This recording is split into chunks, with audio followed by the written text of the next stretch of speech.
6번 평가관은 이런 일이 종종 있지만 이럴 때마다 애매한 기분이 들었다. 55번 참가자의 안심하는 얼굴을 보면 이렇게 말하고 싶었기 때문이다. 1번 항목에 대한 평가는 끝나지 않았습니다. 그러나 평가 이외에 참가자에게 사적인 이야기를 하는 건 평가관에게 금지사항이다. 그리고 평가관이 이렇게 말한다고 해도 55번 참가자가 알아들을 거라는 확신도 없다. 오히려 다른 종류의 시험이라고 생각해 과도하게 긴장해서 아무것도 하지 않을지도 모른다. 평가관은 이러한 상황에 대해 평가원의 방식이 과연 맞는가라는 의문을 품고 아무래도 1번 항목에 대해 참가자들에게 조금 더 자세하게 설명하는 게 맞지 않나 생각해봤다. 1번 항목에 대해 참가자들이 알고 있는 게 전혀 없다. 참가자들에게 1번 항목은 나머지 항목들을 평가받기 전 첫 번째 시험일 뿐이며 통과만 된다면 그 다음에는 신경 쓰지 않아도 되는 부분이다. 그러나 참가자들이 알고 있는 것과 다르게 1번 항목이 제대로 갖추어지지 않는다면 나머지 항목은 없는 것이나 마찬가지다. 참가자들이 이런 이야기를 듣는다면 이렇게 말할 수도 있다. 1번 항목을 통과해야 다른 항목을 평가받을 수 있기 때문에 그런 것 아닌가요? 기초적인 것을 모르지 않아요. 하지만 1번 항목은 단순한 통과 지점이 아니다. 알려진 것과 다르게 1번 항목은 시작 관문이며 동시에 최종 관문이다. 그 외의 항목은 1번 항목의 하위 개념에 불과하다. 모든 항목은 결국 1번 항목의 지점으로 돌아가 완성되게 된다. 1번 항목이 통과되고 다음 관문으로 넘어갈 때 평가관들은 모든 항목을 1번 항목과 묶어서 평가를 하게 된다. 그렇군, 그런 점이 있어 1번이 그런 형태를 취하고 있었군. 1번 항목에 빠진 부분이 이렇게 설명되는군. 그러고 보니 1번 항목의 의미는 이것이었어. 말하자면 평가관은 1번 항목의 평가를 위해 나머지 다른 항목들을 사용하게 되는 것이다. 어설프게 준비해서는 1번 항목의 요건을 전혀 만족시키지 못한다. 1번 항목은 불확신 속에서 만들어지는 확신이다. 이게 맞아? 진짜 이런 식으로 하는 게 맞는 거야? 이건 아무에게도 설명할 수가 없잖아. 언제까지 이렇게 하는 거지? 왜 하고 있는 거지?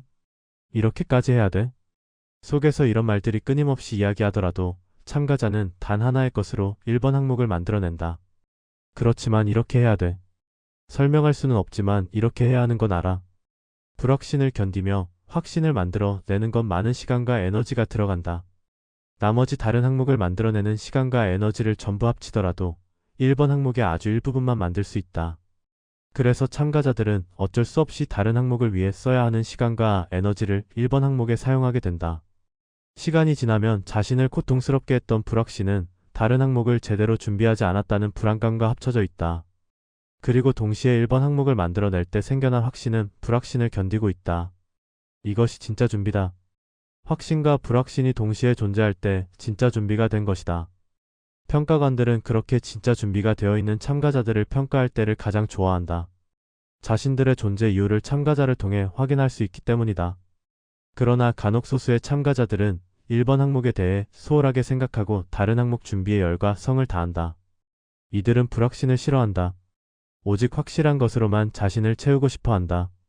이들은 눈으로 보면 그럴듯하고 귀로 들으면 한 번에 알아들으며 맛을 본다면 어떤 것을 확실하게 떠올릴 수 있고 냄새를 맡는다면 어떤 것인지 구별할 수 있으며 피부에 닿는다면 바로 반응할 수 있는 것만 원한다. 그러나 1번 항목에는 이들이 원하는 확신은 존재하지 않는다. 그곳에는 오로지 애매하고 불편한 불확신만 넘실 때일 뿐이다. 그래서 그들은 1번 항목에 들어가야 할 시간과 에너지를 전부 나머지 항목에 투자한다. 이들은 수십 수백 개의 나머지 항목을 그럴듯하게 준비하고 1번 항목은 대충 다른 항목과 비슷하게 준비한다. 그들은 평가관이 자신을 평가할 때 어떤 표정을 지을지 미리 연습도 한다. 이런 참가자들을 보면 1번 항목은 형편없이 허술하고 다른 항목은 쓸데없이 난잡하다. 마치 질이 좋지 않은 고기에 온갖 향신료를 뒤덮어 놓은 모습 같았다. 이런 참가자들은 평가관에게 반드시 이런 말을 듣는다. 수고하셨습니다. 집으로 돌아가세요. 1번 항목을 대충 준비하고 온 참가자들이 평가관에게 이런 말을 듣는다면 당황하거나 화를 내는 모습을 보여준다. 그 뒤에 나올 수많은 항목에서 자신의 진면목이 숨어 있는데 그걸 평가하지 않았다는 식이다. 이렇게 떨어진 참가자는 평가관을 보고 온갖 저주를 하며 평가원을 나가게 된다. 그럴 때마다 6번 평가관은 안타까운 마음이 든다. 조금만 1번 항목에 대해 알고 있다면 좋겠는데. 그렇다면 참가자들이 조금 더 확실한 평가를 받을지도 모른다. 그러나 6번 평가관은 동시에 또 다른 생각을 한다. 그게 또 다른 시험 아니었을까? 1번 항목에 대해 스스로 소중하게 생각하고 준비하는 게 평가원의 진정한 평가 기준일지도 모른다. 결국 참가자들이 1번 항목에 대해 진정으로 알고 있는지 묻는 것이 진짜 시험이라는 것이다. 그렇게 생각하니 6번 평가관은 지금의 사태가 이해되었다. 번잡하고 눈을 어지럽히는 다른 항목들의 존재 이유에 대해 조금이나마 이해할 수 있었던 것이다. 나머지는 한계를 위해 존재하고 한계는 나머지를 위해 존재한다. 참가자는 그것을 보여주는 것이고 평가관은 그것을 평가한다. 이것이 평가원의 시험 방식이며 자신은 그런 시험 방식에 올바르게 평가를 해야 하는 입장이다. 다른 생각과 감정은 평가를 하는데 아무 도움도 되지 않는다. 이렇게 생각하니 6번 평가관의 마음은 차분해졌다. 그리고 55번 참가자를 향해 아무 부담 없이 말할 수 있었다. 수고하셨습니다. 집으로 돌아가세요.